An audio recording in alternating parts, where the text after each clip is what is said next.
Queridos, nesta manhã, nós vamos dar continuidade à profecia, ao estudo da Palavra de Deus, em Lucas capítulo 15, você já sabe. Domingo passado nós vimos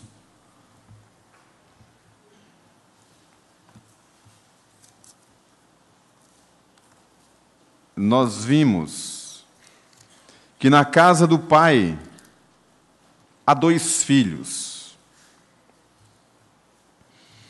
E a abordagem é no sentido de que,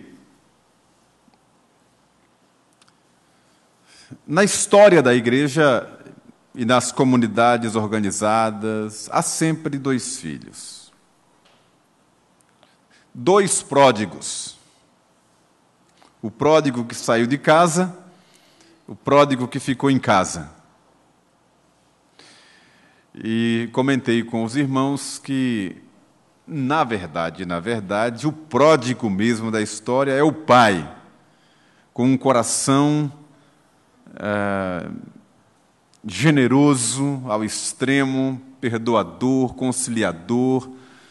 É uma história que merece ser lida, relida, estudada, pesquisada. E nesta manhã eu quero lhes falar sobre a casa do pai, desvios e regressos. Nós vamos ler o texto mais uma vez. Todo domingo a gente vai ler esse texto. Vou pedir ao professor Gildo para vir aqui à frente ler este texto que nós vamos acompanhar. Abra sua Bíblia em Lucas capítulo 15, a partir do verso 11. E enquanto ele lê e nós acompanhamos, lembre-se que o tema que nós vamos enfocar é desvios e regressos. Vamos acompanhar essa leitura com atenção e reverência.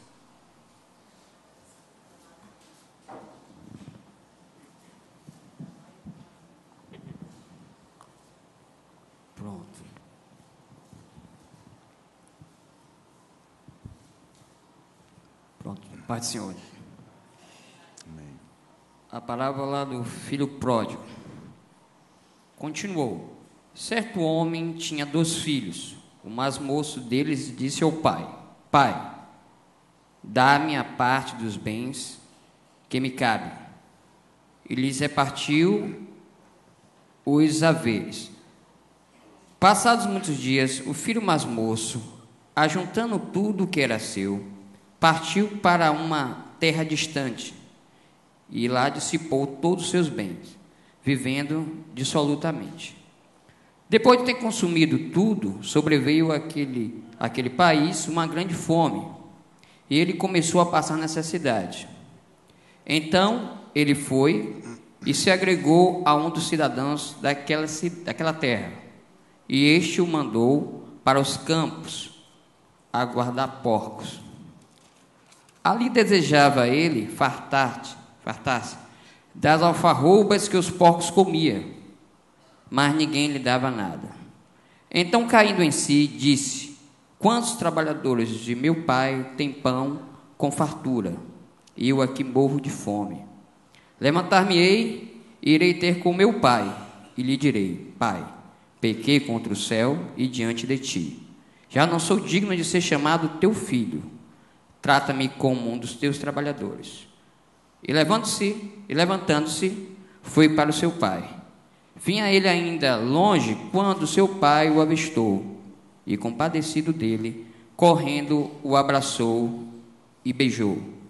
E o filho disse: Pai, pequei contra o céu e diante de ti. Já não sou digno de ser chamado teu filho. O pai, porém, disse ao seu servo: Trazei depressa a melhor roupa, vestiu, põe-lhe um anel no dedo e sandália nos pés. Trazei e matai o novilho cevado, comamos e regozijemos, porque este é meu filho, estava morto e reviveu, estava perdido e foi achado, e começaram a regozijar-se. Ora, o filho mais velho estivera no campo, e quando voltava, ao aproximar-se da casa, ouviu a música e as danças. Chamou um dos criados e perguntou-lhe que era aquilo. E ele informou: veio teu irmão, e teu pai mandou matar o novilho cevado, porque o recuperou com saúde. E ele se indignou e não queria entrar. Saindo, porém, o pai procurava conciliá-lo, mas ele respondia a seu pai: há tantos anos que te sirvo, sem jamais transgredir uma ordem tua, e nunca me destes um cabrito sequer para alegrar-me com os meus amigos. Vindo, porém, esse teu filho, mandaste matar para ele o novilho cevado. Então respondeu-lhe o pai: meu filho, tu sempre estás comigo. Tu é o que é meu é teu. Tudo que é meu é teu.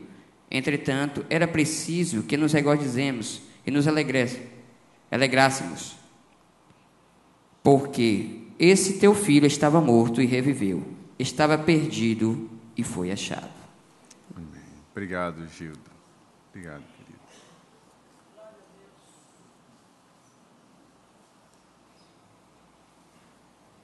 Desvios e regressos.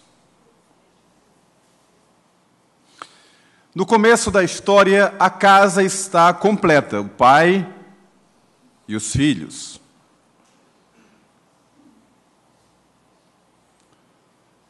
E no final da história, a casa está de novo completa, o pai e os seus filhos. O mais novo estivera no mundo, numa terra distante, e voltou. O mais velho estivera no campo e também voltou para casa. Enganchou no meio do caminho, mas o pai foi ao encontro dele também, conciliando-o, de forma que, no final da história, a casa está recomposta, o pai e os seus filhos. É o resumo da parábola.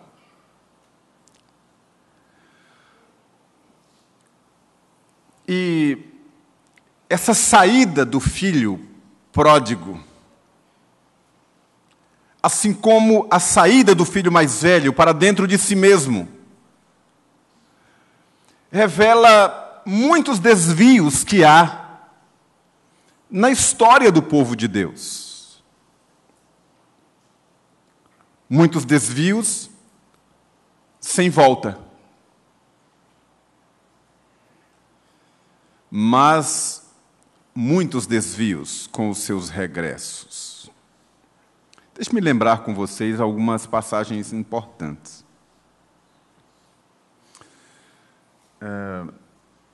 Você encontra como exemplo, vamos pegar a história do rei Saul, que foi rei de Israel por 40 anos. Ele, no início do seu reinado, conquanto não tenha sido Deus quem o havia escolhido, mas o povo, mas você encontra um Saul buscando a Deus e lutando as lutas do Senhor com intensidade, guerreando em nome do Deus de Israel. Depois você encontra Saul sacrificando no lugar do sacerdote, coisa que não lhe pertencia, não lhe cabia, trocando os pés pelas mãos, desviando-se do caminho do Senhor, até o fim da sua vida, e não volta. Ele vai e consulta uma médium que ele mesmo tinha expulsado por ordem de Deus, em Endor, e um espírito maligno, supostamente representando Samuel, fala com ele e tal. Era o fim de Saul, e ele morre de uma forma humilhante numa guerra em Gilboa. Uma história muito trágica, de alguém que temeu ao Senhor, andou com o Senhor e desviou-se. Mais grave ainda que a história de Saul é a história de Salomão. Salomão, filho de Davi, com Batseba, um homem que recebeu um dom como nenhum outro havia recebido antes na história da humanidade. Deus deu para ele o dom da sabedoria e ele portou-se assim. E levou Israel ao topo, ao auge da glória. A riqueza que Israel experimentou naquele período era notícia no mundo inteiro. Pessoas vinham, reis e rainhas, apenas conhecer a riqueza e trazer ainda mais tesouros, rendidos, impactados por aquele poder e aquela glória que se abatia sobre o reino de Israel, por causa de Salomão. E a gente encontra um homem fazendo aquela oração que Salomão fez, uma oração piedosa, contrita, ungida, dependente, um homem de Deus, nas mãos de Deus. E depois a gente encontra a derrocada desse homem, envolvido com os deuses das suas muitas mulheres, e encontramos o texto sagrado relatar que nos últimos dias de Salomão ele prostrou-se e adorou a outros deuses e não ao Deus de Israel. E não há notícia nenhuma de regresso, de volta, de recondicionamento, de restauração. Não há. É uma história muito curiosa. Assim como Salomão, assim como Saul, há vários outros exemplos de homens e mulheres que trilharam esse caminho e não voltaram. Mas há homens e mulheres de Deus também que caminharam por um tempo, desobedeceram, andaram por atalhos, desvios curtos e voltaram. Deixe-me dar 2 exemplos bíblicos específicos. Eu me lembro de Abraão, o pai da fé.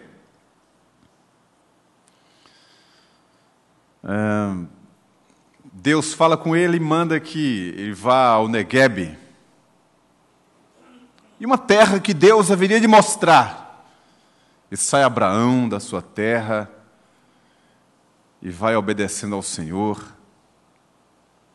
Chega um determinado momento em que ele é surpreendido por uma fome na terra, dificuldades, e o homem que era o pai da fé, e que saiu pela fé, vendo o invisível, como diz a Bíblia, começa a temer e volta.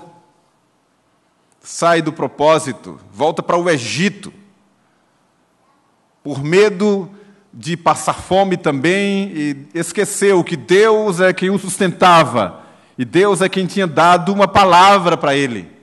E volta para o Egito. E ali entregou a sua esposa nas mãos daqueles homens, também por medo de morrer, foi repreendido por ímpios, a aliança foi quebrada, enfim. Depois de um tempo, Abraão cai em si e volta ao caminho da obediência. Uma passagem curiosa da Bíblia, outro caso agora, o segundo que eu vou contar, que é curioso. Acredito até que pode ser uma novidade para você. Eu só peço que você não abra a Bíblia agora, folheando para ver se eu estou falando. Esse pastor deve ter bebido alguma coisa, não é possível. Eu garanto que está na Bíblia, depois você confere. Mas é algo que eu desconfio que você não deve ter ouvido nenhum pregador explanar sobre isso. Talvez uma classe de escola bíblica, mesmo assim eu acho difícil. A história de Davi, uma história tão rica, tão linda, tão inspirativa, inspiradora. Um homem que estava nas mãos de Deus. E que ainda na juventude enfrentou o desafio de Golias.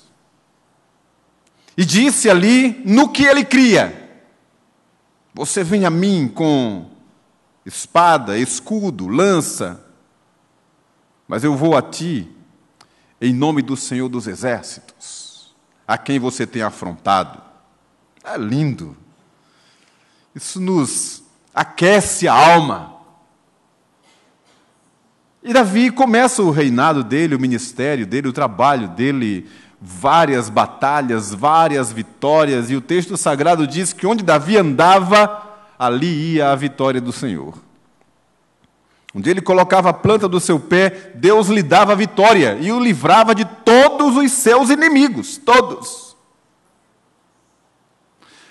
Mas eu não sei se você sabe, ou se já leu ou prestou atenção, mas esse Davi, que foi rei de Israel por 40 anos, ele serviu ao exército inimigo, que na época eram os filisteus, por 1 ano e 4 meses. Ele foi general de guerra do rei Aquis, batalhando pelos filisteus e usando a habilidade, a astúcia de guerra para ajudar o inimigo, que naquele período em que Davi ajudou os filisteus derrotaram Israel, matando e ferindo o próprio rei Saul e seus filhos.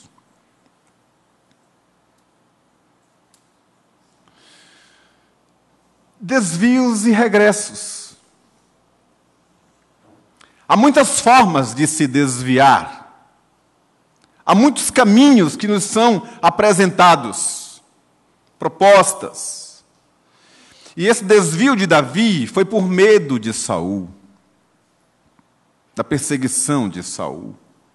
Como o desvio de Abraão foi por medo da grande fome que havia surgido no meio do caminho. E houve desvios também, os filhos de Eli, por exemplo, se encantaram com o mundo. São muitos os caminhos. São muitas as propostas. E nós estamos caminhando e não paramos. A nossa vida é dinâmica e é contínua. E estamos prosseguindo. Temos uma jornada a trilhar. Temos um alvo a atingir. Como Abraão, como Davi, Saul, Salomão, as pessoas que citei nesses exemplos. Mas notem vocês, quantos de nós não têm dado meia volta, escolhido outros caminhos ou atalhos, desviando-nos do propósito para o qual fomos chamados? Seja tomando rumo aos gentios ou aos pagãos, abraçando e adotando para nós comportamentos, ideias, filosofias, sistemas mundanos, seja tomando atalhos para dentro de nós mesmos, governando nossa própria vida, tomando nossas próprias decisões, como se Deus não estivesse diante de nós, sobre nós, entre nós, governando toda a nossa vida. São desvios do propósito, saídas para lugares onde Deus não nos autorizou ir. São desvios, e muitos deles trazendo danos irreparáveis. Pegando a ideia aqui do filho pródigo, provou das coisas do mundo, é drástico, é chocante, A gente sente pena do filho pródigo, o rechaça como um ser indigno, merecedor da nossa pena. Mas eu falei domingo passado que tanto um quanto o outro, os dois irmãos da casa do pai, estavam em caminhos errados. Um no mundo pecaminoso, outro no egoísmo, na vaidade, na presunção, na ruindade do seu próprio coração. São desvios e que trazem consequências.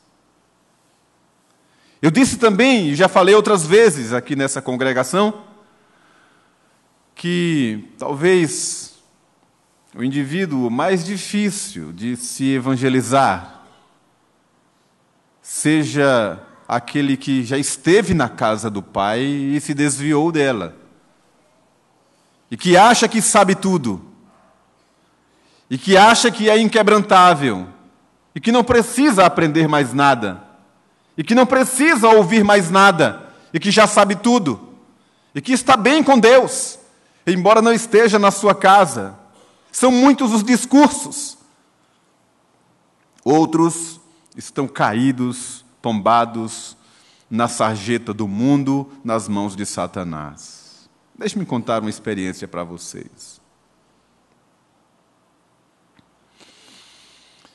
Eu estava num congresso da nossa igreja, eu estava dando uma palavra, e eu lembro que dei esse exemplo que vou dar agora aqui. No congresso, tivemos vários momentos e alguns testemunhos. E um jovem, 30 e poucos anos, dava o seu testemunho emocionado de que havia sido criado na igreja,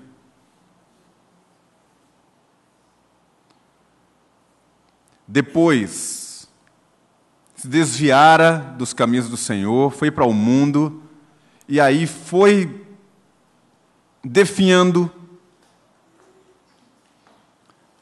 se complicando, degenerando, até chegar ao fundo do poço, a sarjeta, submundo das drogas, violência, prostituiu-se. Olha, uma lista interminável de mazelas. E ele contou isso. E contou como Deus o resgatou e trouxe de volta para casa. E eu lembro da reação dos congressistas, do povo de Deus ali presente. Eu estava no altar, lá na frente, que eu estava conduzindo a música na ocasião, e eu lembro dos rostos das pessoas, e muitos chorando, ele contando que enquanto estava lá na sarjeta, assim como o filho pródigo, ouviu a voz de Deus, e deu uma saudade da igreja, e se lembrou de quando ele saía com os moços, depois do culto, pegavam o violão e iam para a praça tocar, e voltavam para casa naquela alegria. Ele contava e chorava, e a congregação também em lágrimas, uma coisa linda, um grande testemunho de como Deus o havia resgatado. Uma outra reunião, no mesmo dia, num horário diferente, alguém estava falando e, dentro da sua palavra, deu um testemunho assim, de que estava com tantos anos e nasceu no Evangelho, cresceu no Evangelho, nunca se desviou do Evangelho, estava servindo a Cristo com piedade, temor, etc. Deu um grande testemunho, ninguém disse um amém sequer, nenhum glória a Deus, como antes, no outro testemunho, a igreja só faltou vir abaixo ou acima, não sei. E eu tomei esses dois exemplos para a minha fala numa outra reunião. E eu disse, vejam só, o mesmo Deus que resgatou aquele rapaz do chamado submundo, a mesma graça que o buscou lá, é a mesma graça que sustentou aquele outro para que não caísse. E olhando do ponto de vista de Deus, poderíamos dizer assim, quem que é mais importante? Que testemunho é mais grave? Onde que a misericórdia de Deus é mais abundante? Quem que pode explicar isso? Quem é mais pródigo? É o que foi para o mundo ou o que estava dentro de casa, angustiado, ranzinza, murmurador, não aceitava o que seu pai fazia, embora não falasse, não reconheceu o seu irmão, disse, esse teu filho gastou tudo com meretrizes, o senhor nunca me deu nem um cabrito, ingrato. Quem era mais pródigo aos olhos de Deus? São desviados, do mesmo jeito, porque saíram do propósito. E qual é o propósito em toda a parábola que revela a vontade de Deus? O propósito é o início e o fim. O propósito é que a casa de Deus esteja cheia dos seus filhos.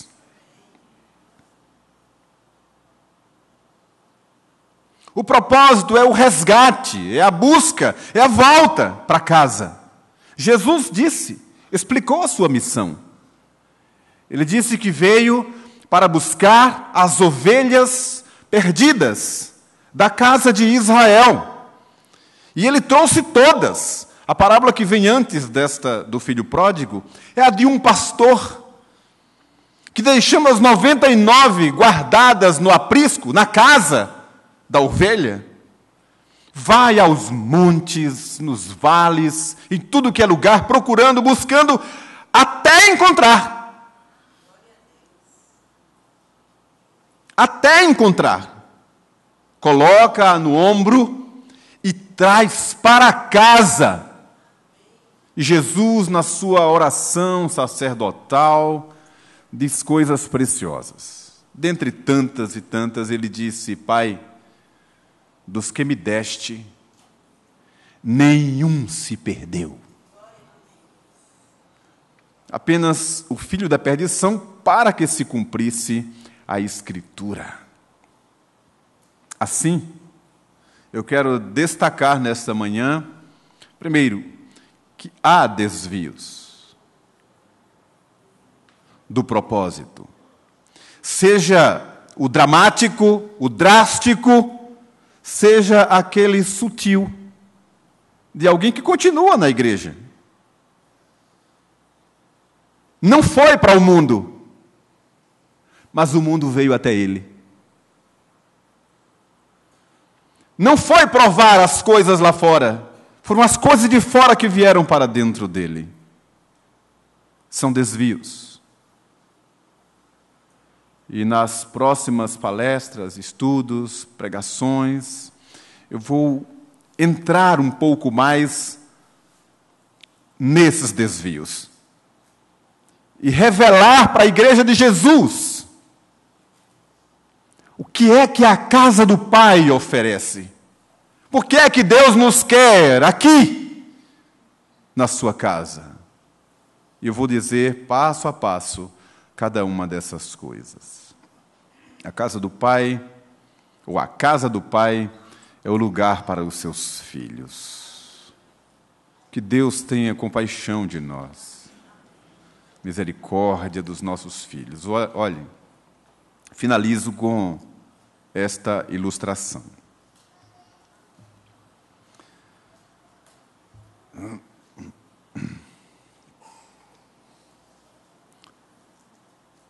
Santo Agostinho de Hipona, ele andou muitos anos servindo a Satanás. Mas ele era eleito. E sabe quem Deus usou como estratégia e ferramenta para quebrantar o seu coração? O Espírito Santo, mas pela instrumentalidade da sua mãe. que orava incessantemente por ele. É aí que se fundamenta o que a Escritura diz, que muito pode, por sua eficácia, a súplica do justo. Nós não podemos deixar de orar pelos nossos filhos que estão fora, como disse o presbítero Alisson, na condução tão preciosa da liturgia desse culto. Em comunhão com Deus, trancado no seu quarto, na sua fala silenciosa com Deus, Deus está contemplando a sua oração. Ou você acha que aquele pai não estava em casa orando pelos seus filhos? Por que é que você acha que tinha aquele novilho cevado, que eu vou falar em outros cultos? É porque o pai tinha certeza que o seu filho ia voltar. E quem é de Deus, ouve a voz de Deus. Quem é de Deus, ainda que pise o pé fora do trilho, há de voltar. Mas então volte logo, não é? Para os braços do Senhor. Que Ele nos abençoe e nos guarde.